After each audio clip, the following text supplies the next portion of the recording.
Martha, welcome to Monero Magazine. Thank you so much for having me. It's a pleasure. So let's jump straight into some questions. So I want to start off with a more of a philosophical question about you as a person.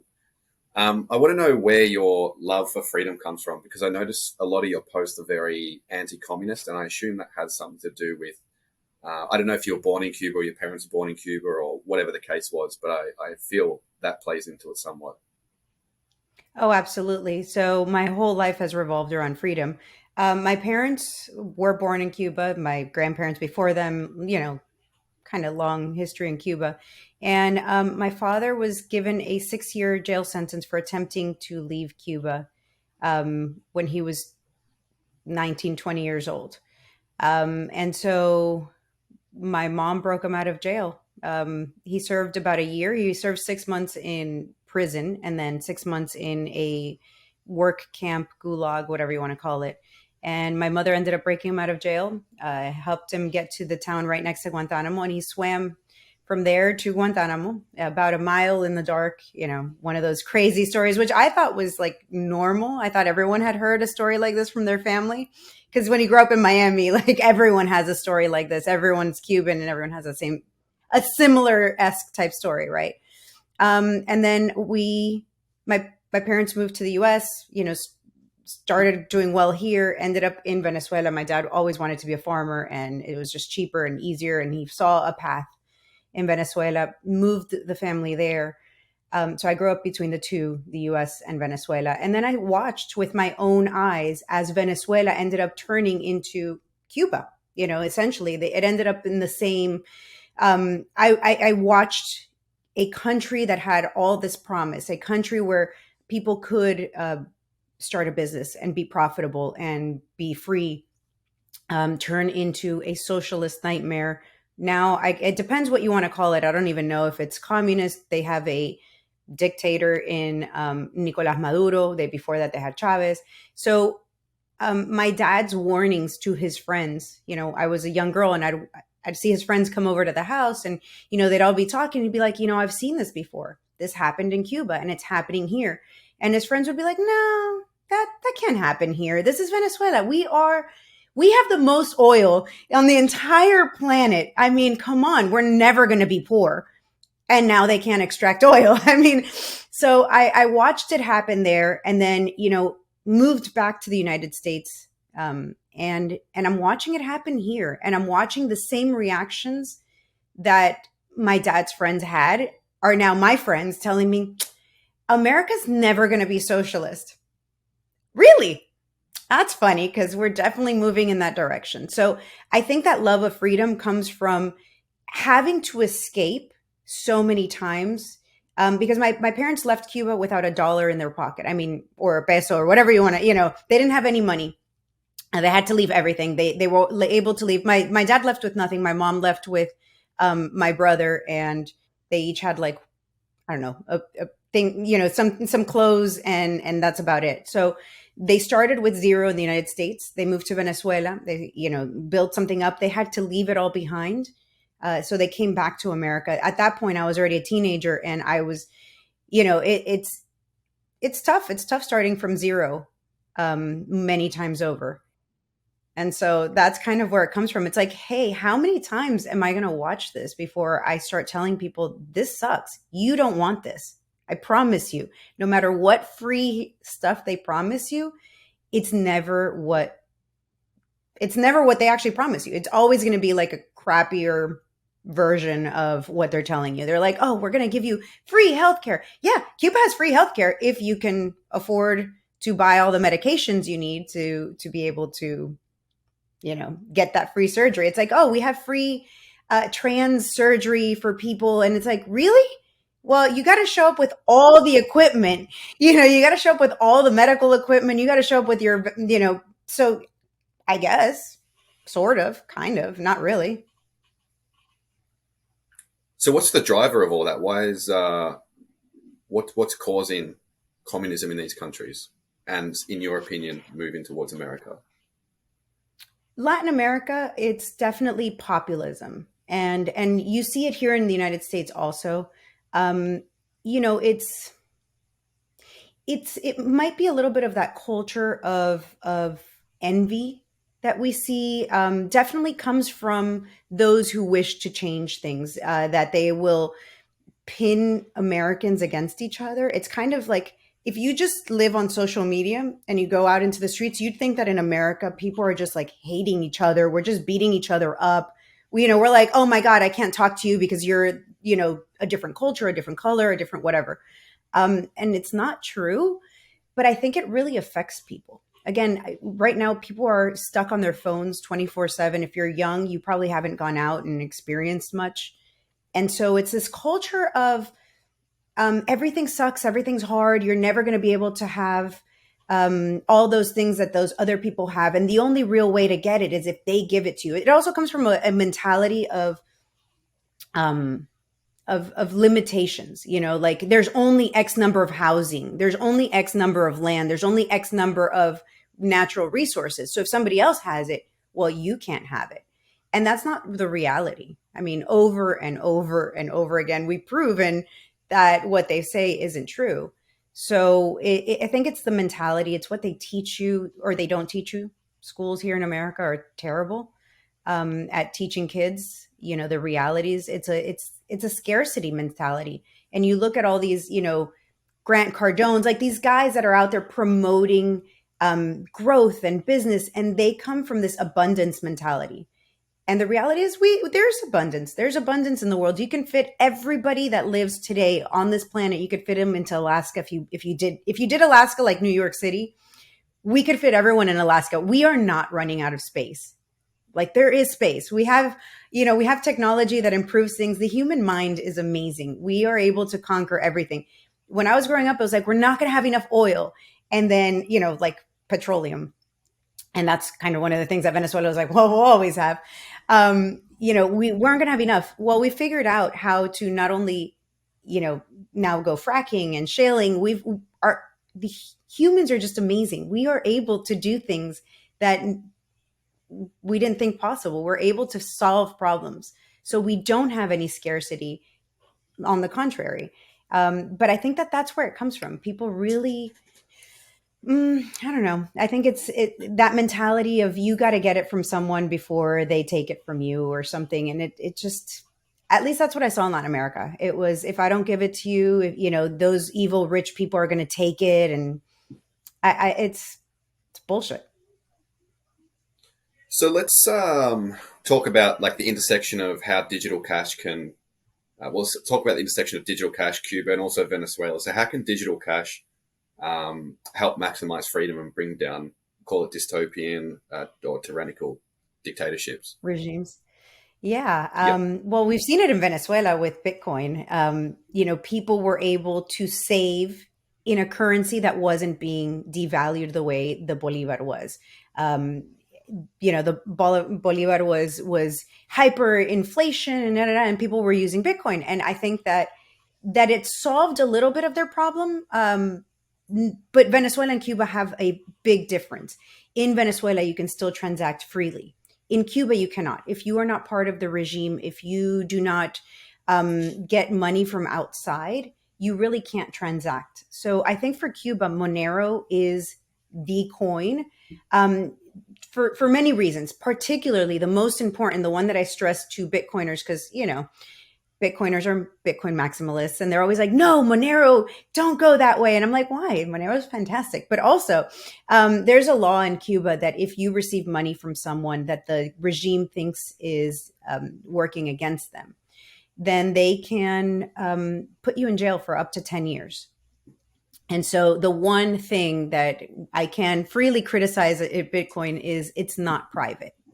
So I think that for freedom in Cuba, the solution, and I'm gonna say that this comes from Ross Ulbricht and the Silk Road. He built a free market website in the United States. Obviously, unfortunately, he's serving 240-year jail sentence for it. But I think that same concept can be used in Cuba. In Cuba, people will transact amongst themselves outside of the regime, but they have to use like WhatsApp groups. I think that a free market, like a Silk Road or an eBay, Transacting in Monero will allow people the freedom to be able to transact outside of that repressive regime, allow them to exchange goods and services, allow them to take their money with them when they leave Cuba, allow them to save in a currency that, you know, isn't doesn't have the crazy inflation. It's just it makes sense, and I think we can circumnavigate around those oppressive regimes by just freeing the market. I mean, a free market works. We've seen it, and I think we can definitely achieve it. I'm not technical enough to build this website. I'm not a Ross Ulbricht at all, unfortunately or fortunately. I don't know which way to look at that. But I think that there's definitely an opportunity, and I think that in this community, hopefully somebody runs with it. So how do Cubans and people in the Monero community advance, say, building a circular economy, whether that be in Cuba or just all dystopian regimes? How do they build this community? Well, I think Yeah. it's So it's on. how do we get it from step one to being there? Sure. So there's already, like I said, there's already groups in Cuba, for example. Let's just use Cuba as an example because it's what I know. In Cuba, there's already groups, they transact amongst themselves. So each town has a WhatsApp group where they can post things like, hey, I found whatever that I don't need, or I'm able to sell this. And they put it on there. The problem is it's not vetted, right? And they don't have a way to rate people. So if somebody says, I'm selling this, and then you show up and it's not really what they said it was, or there's something wrong with it, you have no way of, and a lot of people get stolen from, and it's just a disaster. So that alone would solve one of their needs. And on the flip side, it would open up the market to the entire island. People who are looking for specific things would be able to. How does this circumnavigate? Well, the regime, easy. They aren't able to buy. If you break the law and grow your own food, you can't get rid of it because the regime will come and, you know, um, put you in jail or take it from you. So if you are able to sell it on something like a, Silk Road website where people, you can do it more clandestine, it will help people. Again, having money, having power, having the ability to exchange goods and services frees people. I don't know if that connection is easy for people to see. I don't know if I'm making it clear. But just from the most mundane thing. I mean, if you want to make a Molotov cocktail and you need, kerosene, where are you going to go find that? If you need rags to make it, if you need bottles, or even the most simple things of food, just people need to be able to exchange freely, from ideas all the way up to products and services. And, a totalitarian regime like Cuba makes it so people can't freely exchange. Um, even the services that they themselves provide. If you're somebody who cooks, just people can exchange those things, and it's super important to be able to have a market and be able to transact and exchange whatever you need. So speaking more broadly, how can, say, the everyday person help advance freedom? What are the best things that they can do just for everyday people? That's a great question. I think everyday people can stop misinformation where they see it. I think What that's is kind of the misinformation, though? right. What is misinformation? Misinformation, for example, when you see people, I mean, whatever you are comfortable knowing about, but the biggest thing that I encounter is people who talk about socialism being a good thing. Um, I think that, and a lot of people in the Monero community maybe believe that socialism is a good thing. And I can't help you there. So a lot of people will talk about communism, will talk about things that are false that you can prove. Um, Communism has never worked out. Socialism really hasn't worked out for anyone. That misinformation leads us to these paths. But even just historical information, I think most people today, here in the United States, aren't aware of our history. One of the big things you can see, just that the crisis on the border, everyone talks about it. It's like it's horrible. We need government to crack down on it. Well, we had an open immigration policy pretty much in this country for a long time. if you're able to discuss issues freely about freedom and why it matters, you're helping to open people's minds. You're helping them to see that that's not exactly the truth. I think that's something everyday people can do. Beyond that, maybe share information about countries that you know are having difficult times. Cuba is one, Venezuela is another one. What's happening there is happening in real time. You can see how government has come into people's lives and ruined it. So please talk about it. I think that young kids today don't really see the connection between something that happens in Washington D.C. and then your future. Um, and it comes with time and experience. You can, maybe you see something happen over 20 years time. I'm now in my 40s, so this is definitely happening to me. It's like, oh well, I've seen that. For example, climate change. The world was going to end 10 years ago because those seas were going to rise, and it doesn't happen. So anything you can do to stop misinformation, I think that's a big help. It's a big win. Yeah, I think that's what everyday people can do, is just spread information, the right information, How do we or at least how have do we fight conversations. You know this? what? Right, Hmm? right. How do we fight the censorship industrial complex? So you see, like during COVID, many accounts were banned, many YouTube platforms were, that people were deplatformed. So how do, as we increasingly see censorship for certain ideas, specifically ideas that are not approved, generally leftist ideas, how do people on the other side of the aisle fight back against that? Wow, that's a great question. I think that with Twitter, we've kind of have a little bit of hope. I think that there's so much technology. We've got so many smart kids that know technology. Why don't we have our own platform where? And I think it's already there. I think there's and now I went completely blank on the name. Noster. I think there's Mhm. platforms that are being developed on the blockchain that you cannot censor. So I think we're getting there. I think that COVID precipitated that coming maybe even quicker, because we realized we need a place where we can communicate, where we're not going to be shut down for having an idea. COVID is a fantastic example of that misinformation. A lot of people were like, maybe we shouldn't trust the government. Maybe this information. And we see places like Australia where, they're literally on their sixth vaccine. They're Mhm. discussing taking the sixth jab. And so I think that information needs to be shared, whether you agree with it or not. Just being able to find it and say, have it there. How many people would have benefited from knowing that the vaccines maybe weren't as effective as they thought they were? How many people would have benefited from knowing that going outside and getting vitamin D and getting the sun was better for you than staying at home stuck indoors 24/7? So I just think that saying, being able to talk amongst ourselves, that's how do we get that? Technology, or just going out into the middle of the street and talking, honestly. I mean, Right. So hey, you got to get it somewhere. right. Let's shift gears a little bit. So let's talk about the debt ceiling, I suppose. So Oh, dear God. judging from the yeah, I know. Judging from the outside, the debt ceiling is, as it always is. Let's call it a shit fight. But it's getting to the point where the amount of debt that the country or the nation's accumulating is becoming, you know, at best, quite concerning. So what's going on with the debt ceiling, and what hope does the country have?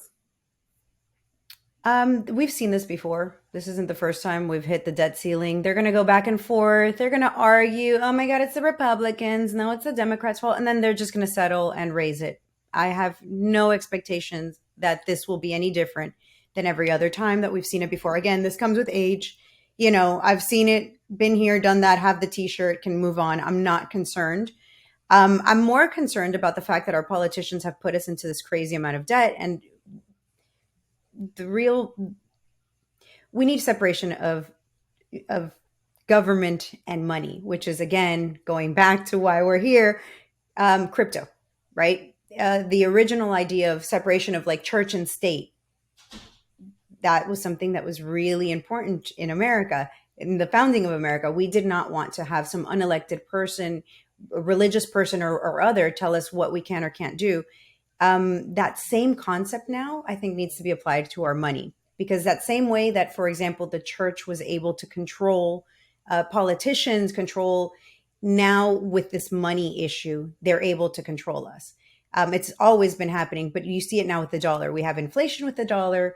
Um, we have banks collapsing. They're able to take banks and just print money. They're able to. The Fed is a private organization. Just all the things that I think most people kind of know, or at least know somewhat, or know a lot. We need to separate those things. We need to separate, um, financials and the state, so that when they default on this dollar thing that they've, this experiment they're doing, you're not affected. Get on, you know, a crypto. Hopefully, you know which crypto to invest in, or not. I mean, I don't want to give any financial advice. I am not one to. Everyone that knows me knows that I'm big on Bitcoin and Monero, but I mean, I do not offer financial advice. So, considering that, you know, responsible fiscal policy is not going to happen, what do you Ever. think is ever right? What do you Ever. think what do you think the likely outcome is, and how can people protect themselves against that? Do you think? From that outcome, I mean, every single currency that humans have ever created has eventually collapsed. So, how is the dollar going to end? It might take us 100 years, it might take us 10 years, but it is going to collapse at some point. It's the reality of it. We've been here, we've done that. So, again, how do you get around this? You get off of a currency that somebody can manipulate. It's like a game of Monopoly where the bank, you just weigh the bank has extra favors. That's what we're living. In the United States, if our inflation rate is 6% annually or whatever, even if the 2%, you just can't keep up.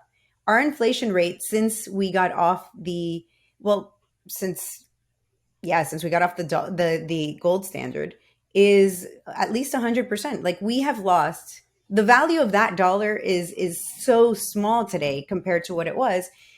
We see it. How can you ignore something that has been happening and will continue to happen and has happened throughout history?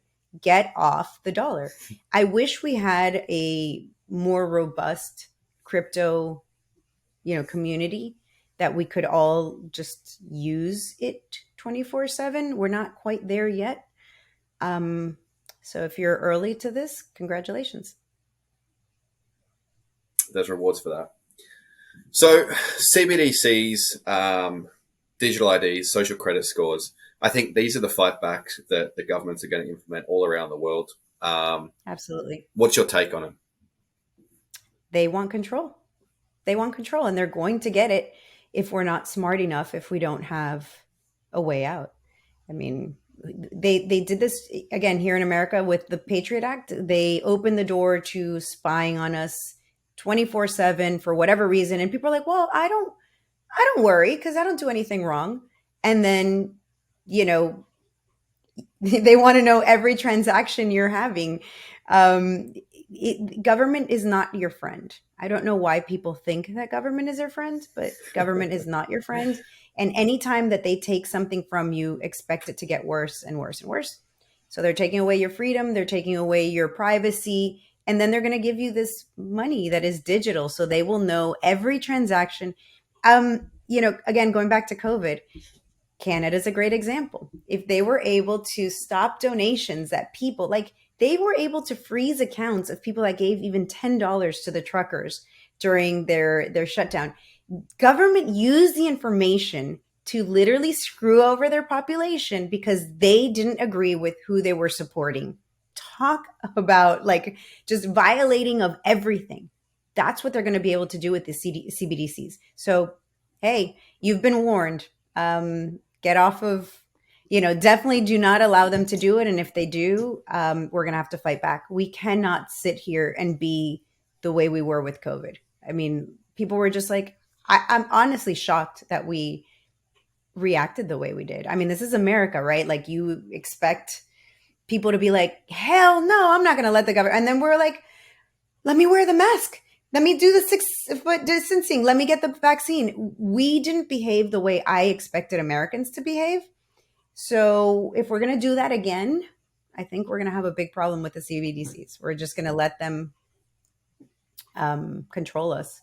And I hope that we learned our lesson. I'm not sure we did. I'm not sure we did, but I hope we did. Yeah, I think you're right there. I think what we saw with the vax rate, I think that's the rate at which most people will just blindly comply with things. Um, but And I it think it was on begs a purpose. bigger question, right? We spoke about it already. I mean, stopping misinformation and spreading more information using different platforms. But how do we fight back against, I suppose, just the relentless propaganda that gets played in the mainstream? Well, I call it the legacy media. So whether that's the newspapers or the news on the TV, some people are just incapable of thinking outside of that box, right? So how do we fight back against that? Like, we can do what we can for ourselves, but how do we spread that to the 90% vaxxed, if you will? Wow. Again, great questions. How do we get that to happen? I think it's already happening. I think you just have to watch it in real time. I think there's always going to be and I don't mean to sound insulting, but there's always going to be the sheep, right? There's always going to be a group of people that just don't care. I like to call them like the Kim Kardashian, followers of the world. They just listen. They don't know what's going on. They don't really care. They're interested in knowing maybe what the newest drama is with their favorite show or whatever. Those people you're not going to be able to convince. Sorry, you just can't. For the rest of us, it's happening. I mean, um, like the MSNBC, Fox, CNN, they're all losing market share. So it's happening. Is it happening fast enough for my liking? Probably not. But I mean, Twitter is a huge platform right now. Rumble's growing. Again, you have like blockchain technology being used for platforms that are decentralized. I think it's happening. Let's just hope that it happens faster. Again, with the adoption of cryptocurrencies, let's hope that we kind of live on a different platform. I know that like Elon's goal is to bring in like financial services into Twitter. We may one day just all be on the same platform or on free platforms, and I think that's how you do it. People get frustrated. I definitely have not paid for a cable service for years now. I mean, why? To get misinformation delivered straight into my home? I can do that for free. Martha, we're pretty much running out of time, so I'll cut the interview there. But thanks so much for coming on. It's been a great interview, and I'm sure we'll have you back on in the future. Thank you so much for having me.